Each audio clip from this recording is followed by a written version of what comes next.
Hello guys, welcome back to Statistics and Mathematics YouTube channel.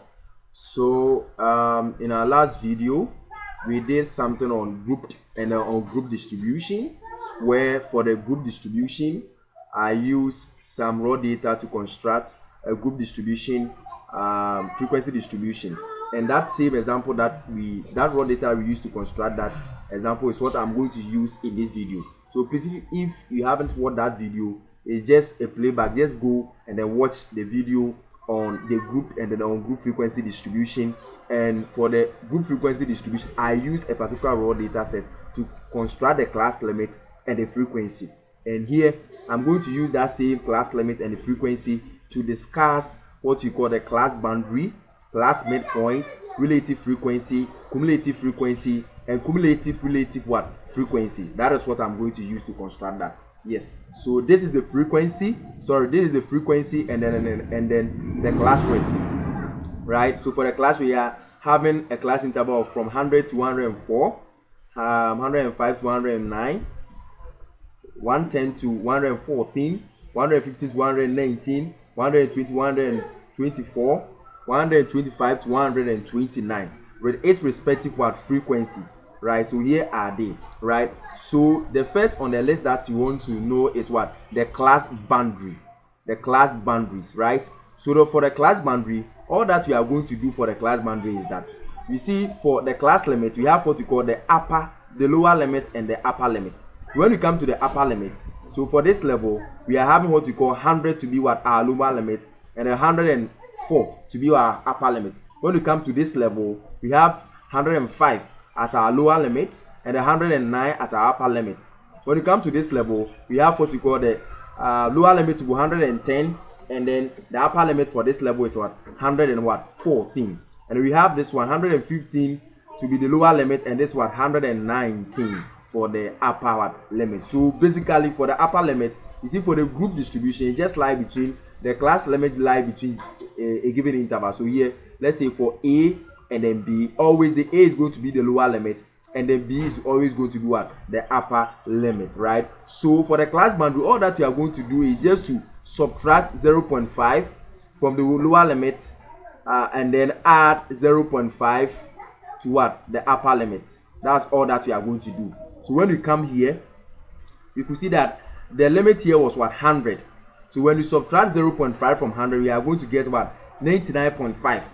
When you add 0.5 to 104, you are going to get 104.15. That's the reason why we got this firstly. So for the secondly, the same thing that you are going to do. So you just subtract 0.5 from 105, right? And then we are going to get 104.5. And then for 109, just going to add 0.5 to it. We are going to get 109.15. That is for the class boundary for that level.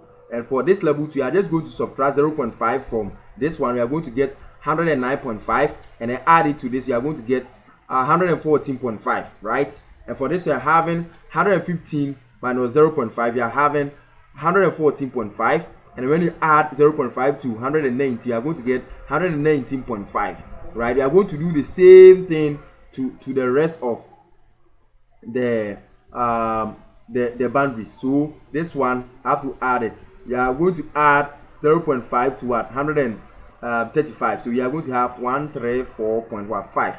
So this is how one can find this class boundary. What about the class midpoint? So the class midpoint can be found with using two different ways. For the class midpoint, what you are going to do is just to find the average of the class limit, or the average of the class boundary. So here we can say that our midpoint will be equal to the lower class boundary plus the upper class boundary divided by 2.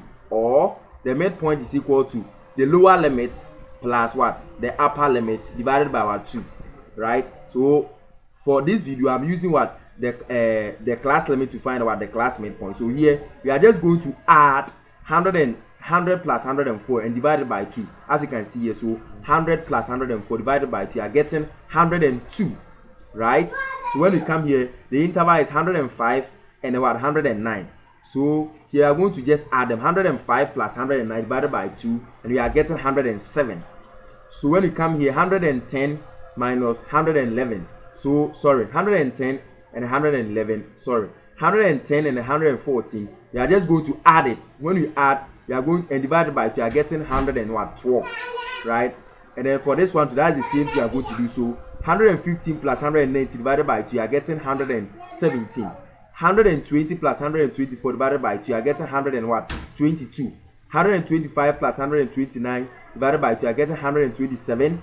130 plus 134 divided by 2, and then we are going to have 132, right? So that is how one can find a class midpoint for a given group frequency distribution. What about relative frequency, right? For relative frequency, all that you are going to do is just to find is just the frequency divided by what? The total frequency, right? So here we are just going to have frequency for the first level, that's f1 divided by what? N, right? F1 divided by what? N.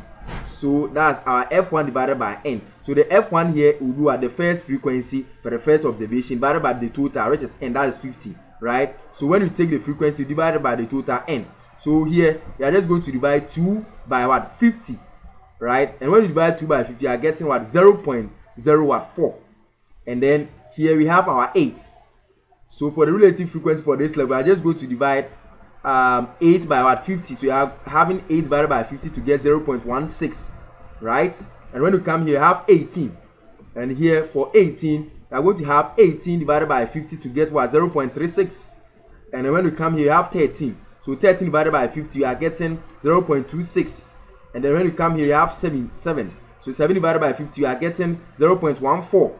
You have 1. 1 divided by 50, you are having 0.02. And then 1 divided by 50, again, you are having 0.02. So that is how you are going to calculate for what? Our relative what? Frequency.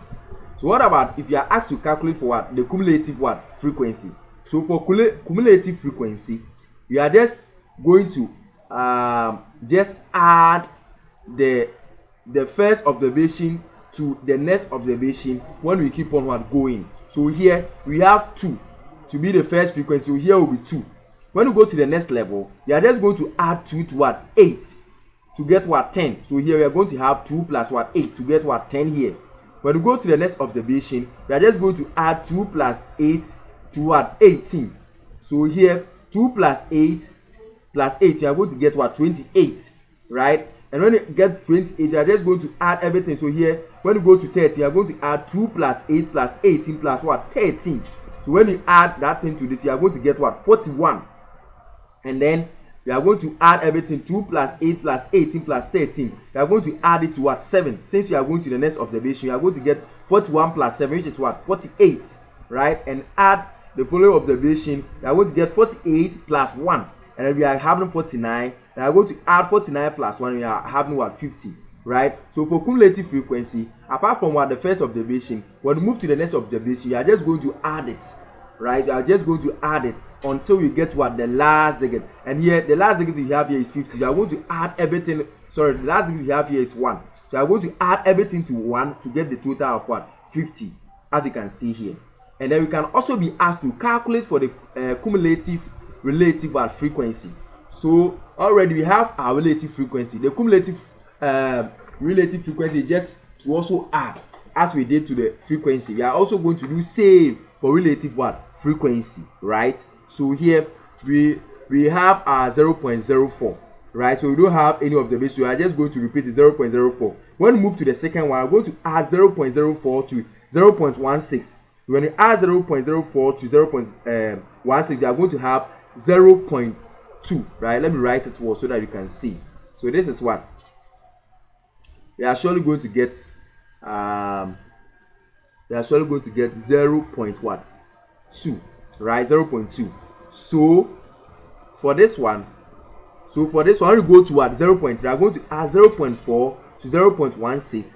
When you add it and then add it to a 36. So we are having 0.2 plus 0.36. We are going to have 0.56, right? So since 0.56 represent the addition of all this one, you are just going to repeat it again. So here will be 0.56 plus 0.26 to have 0.82, right? And then since 0.82 is the summation from this lane, we are going to repeat it. So 0.82 plus 0.14, we are going to get 0.96, right? So So you keep repeating 0.96 plus what? 0.02 to get what? 0.98.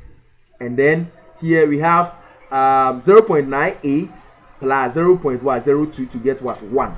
So this is how basically we are going to calculate for what? Our class boundary, class midpoint, relative frequency, cumulative frequency, and the cumulative relative what? Frequency. This is how we are going to what? Calculate for it. So this is Statistics and Mathematics YouTube channel. If you haven't subscribed, kindly subscribe, like, and share so that this video will get to your friends for them to also watch. Don't forget to leave your comment at the comment section. Thank you for watching. Bye. Have a great day.